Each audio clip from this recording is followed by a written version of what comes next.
अरे नहीं, लेकिन ऐसा श्रीधर, आप विश्व को सुनाते हैं इसलिए कह रहा हूँ। श्रीधर जी नहीं तो गलत सुना रहे। इन्हें हटाओ। कौन है? कोई गुरु नहीं बता सकता यार। चलो गुरुजन का हम चलते हैं अगर गिरिराज जी उन बातों को आपके गुरु जी के पिताजी ने भी टीका लिखी है, उसी पुस्तक को अभी मंगाया जाए। अगर उसमें राधा शब्द हो मैं मुंह नहीं दिखाऊंगा। गुरुजी हम तो आपकी दास हैं। मत कीजिए ना। हमारे गुरुजी कहते हैं ना गुरुजी।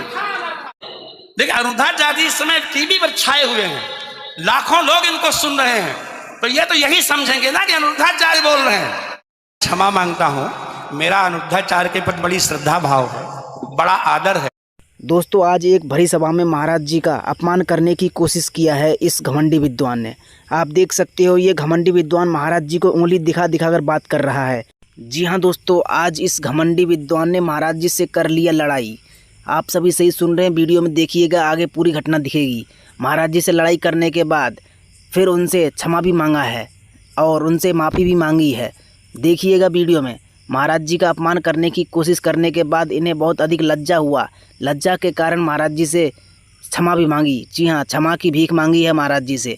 जरूर देखिए दोस्तों, वीडियो बहुत ही इंटरेस्टिंग और नॉलेजेबल है। वीडियो में बहुत अधिक ज्ञान की बातें हैं, वीडियो के अंत तक बने रहें। आज इस वीडियो के माध्यम से आप देखेंगे पहली बार कि महाराज जी के ऊपर किसी घमंडी विद्वान ने हाथ उठाया है। देख सकते हैं मित्रों, महाराज जी जब आज एक सभा में गए तो उसी सभा में इस घमंडी विद्वान ने महाराज जी को अपमान करने की कोशिश की है। जी हाँ दोस्तों, ये घमंडी विद्वान महाराज जी को अपमान करने की कोशिश कर रहा है। महाराज जी के ऊपर उंगली उठा के बात कर रहा है। देख सकते हैं ये अपनी विद्वान में, ये अपनी ज्ञान में इतनी अधिक घमंड रखता है कि महाराज जी को कुछ नहीं समझ रहा है। आज देख सकते हैं महाराज जी से इतनी अधिक जलता है। जैसा कि आपको पता है कि आज जितने भी व्यक्ति सफल होते हैं, जितने ऊँचा उठता है तो उससे जलने वाले भी बहुत होते हैं। उसी श्रृंखला में ये जो महान विद्वान जो हैं, जो घमंडी विद्वान है, ये भी महाराज जी से बहुत अधिक जलते हैं।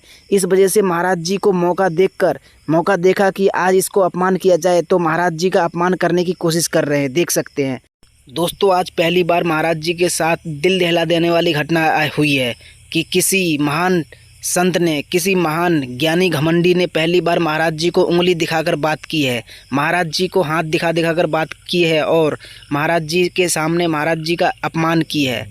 हजारों व्यासों के सामने महाराज जी की अपमान करने की कोशिश किया जा रहा है। आज पहली बार महाराज जी ने ये दृश्य देखा। आज पहली बार महाराज जी के जीवन में ये घटना घटी है।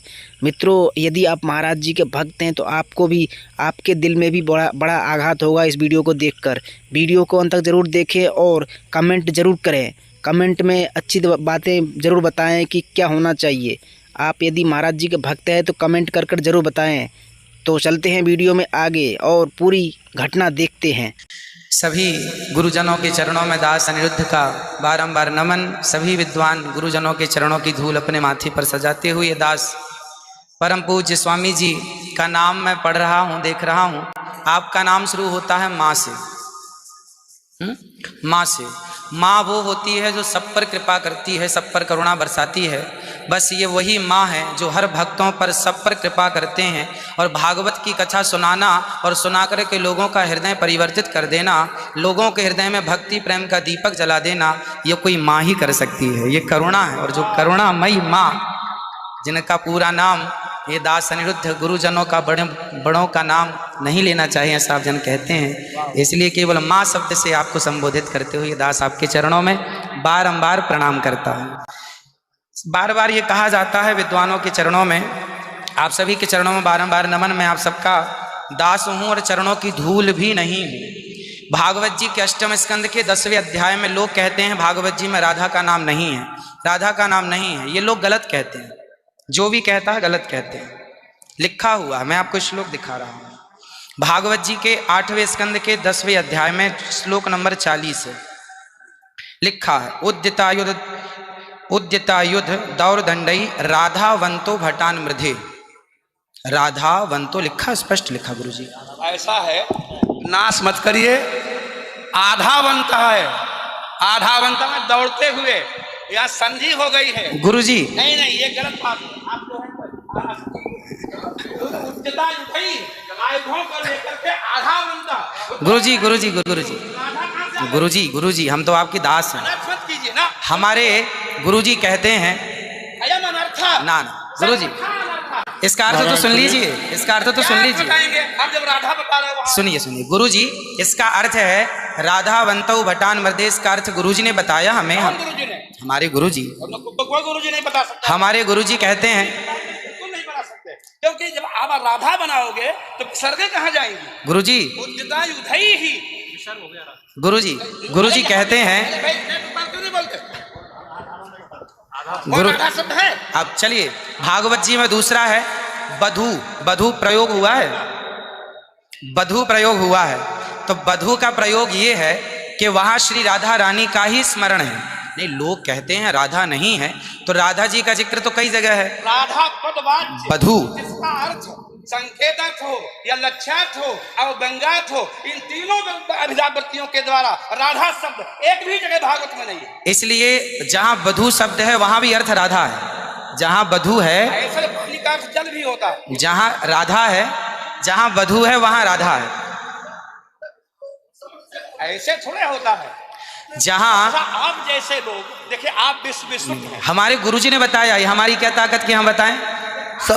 शब्द ही हमारी बात 20 आदमी सुनते हैं महाराज जी। सारा विश्व।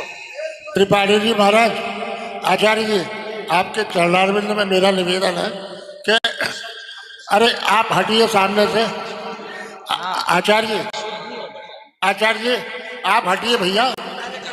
अरे नहीं, लेकिन ऐसा श्रीधर, आप विश्व को सुनाते हैं इसलिए कह रहा हूँ। श्रीधर जी, नहीं तो गलत सुना रहे हैं। इन्हें हटाओ। कौन है? कोई गुरु नहीं बता सकता यार। चलो गुरुजन का हम चलते हैं, अगर गिरिराज जी बता दें। आचार्य जी, श्री कि यहाँ जो राक्षस हैं वो राधा रानी का स्मरण करके, जो राक्षस हैं राधा रानी का स्मरण करके और युद्ध करने चले। जो राक्षस हैं भटान मर्दे जो है, गुरुजी ने बताया कि जो राक्षस लोग हैं वो किसका स्मरण करके युद्ध करने चले? श्री राधा रानी का। ब्रह्म वैवर्त पुराण के अनुसार राधा ही मूल आधार है। यहाँ तक कि राम में भी राधा छिपा हुआ। आप राम का अर्थ समझिए, राम मतलब राधा, माँ मतलब माधव, दोनों का एक अक्ष है, तो राम हो गए। ये बातें स्वीकार हैं, लेकिन और जैसे वधू, जैसे आपने कहा कि राधा जी भगवान श्री कृष्ण ने अपने कहा आओ मेरे कंधे पर बैठ जाओ, तो किसको, कौन है वहां पर? राधा जी हैं तो हैं, वहां वधू है। याम गोपी माने कृष्ण। तो श्री राधा जी, कहने का तात्पर्य यह है कि भागवत जी में कहीं राधा का अभाव नहीं है। भागवत जी में कहीं भी शब्द ही अर्थानाम अभिव्यक्ति ही कई वृत्ति भी भवति। वृत्तयः कति संख्या का अविदावृत्त्या लक्षणावृत्त्या। मेरे गुरुजी ने सिखाया वो मैं बोल रहा हूँ। सिखा ही नहीं सकते, आप अशुद्ध बोल रहे हैं। अभी श्री राधा और माधव जो राम नाम है, जो भागवत जी का अर्थ है। अब कोई पूछे कि राधा का अर्थ क्या है, तो राधा का अर्थ ही कृष्ण है, वो कृष्ण का अर्थ ही राधा है। तो राधा ही कृष्ण है और कृष्ण ही राधा है। कुल मिलाकर कहने का अर्थ ये है, गुरुजन ये कहते हैं कि प्रत्येक श्लोक कृष्ण है और प्रत्येक भागवत जी के 18,000 श्लोक, प्रत्येक श्लोक कृष्ण है और श्लोक का प्रत्येक अर्थ श्री राधा है। प्रत्येक श्लोक श्री कृष्ण है और श्लोक का प्रत्येक श्लोक का अर्थ श्री राधा है। तो ये सब भाव ही तो है, सब भाव है। भाव का भूखा हूं मैं, भाव ही एक सार है, और भाव से भजले मुझे तो भव से बेड़ा पार है। सभी विद्वानों के चरणों में दास का बारंबार नमन। सबको जय श्रीमन नारायण, जय श्री कृष्ण। क्षमा मांगता हूँ, मेरा अनिरुद्धाचार्य के प्रति बड़ी श्रद्धा भाव है, बड़ा आदर है, लेकिन इनकी वाणी चूंकि पूरा विश्व सुन रहा है, ये चैनलों पर आते हैं। भाव जगत में हम कुछ भी कहें, लेकिन जब हम ये कहते हैं ये शब्द में लिखा है, तो वहां पर शब्द और अर्थ का संयोग, क्योंकि गिरा अर्थ जल शब्द बोध्यो व्यनक्त्यर्था शब्दोप्यर्थांतराश्रय एकत्व व्यंजकत्वे तद अन्य से सहकारिता। ऐसा हो ही नहीं सकता कि कोई अर्थ प्रकट हो और उसके मूल में शब्द न हो। वहां संधि है, मेरे आयुध ही आयुधों से युक्त हो मैंने गदा तलवार तीर लेकर के वो राक्षस आधा बनता दौड़े मारने के लिए। शुद्ध यही अर्थ है। किसी अभिधा से, किसी लक्षणा से, लक्षणा तब होती है जब मुख्यार्थ का बाद हो। मुख्यार्थ का बाद हो ही नहीं सकता। सीधा स्वामी बता दें, विश्वनाथ चक्रवर्ती बता दें, अनुचार प्रकाश का बता दे, चूड़िकाकार बता दे और छोड़ जाए उन बातों को। आपके गुरु जी के पिताजी ने भी टीका लिखी है, उसी पुस्तक को अभी मंगाया जाए। अगर उसमें राधा शब्द हो मैं मुंह नहीं दिखाऊंगा कभी। ऐसा हो ही नहीं सकता अर्थ का अनर्थ। हाँ? नहीं, हमको कष्ट यह है कि हमको बोलना पड़ा बीच में, क्योंकि अगर अनिरुद्धाचार्य की जगह ये बात और कोई बोलता तो मैं कतई नहीं बोलता। देखिए, अनिरुद्धाचार्य जी इस समय टीवी पर छाए हुए हैं, लाखों लोग इनको सुन रहे हैं, तो ये तो यही समझेंगे ना कि अनिरुद्धाचार्य बोल रहे हैं। इसलिए आपके द्वारा कोई अपशब्द नहीं निकलना चाहिए। मैं आपसे वंदन करता हूं, कभी कोई अनर्थ करना हो तो विचार करके करिए। मैं और कोई बात नहीं, सबको क्षमा मांगू। राधा नमो नित्य विहारिणे सुदर्शनाय विद्महे इति राजाय धीमहि तन्नः शक्रम प्रचोदयात्। 2 मिनट नाम संकीर्तन कर लें, जिससे वातावरण आनंदमय हो रहा है।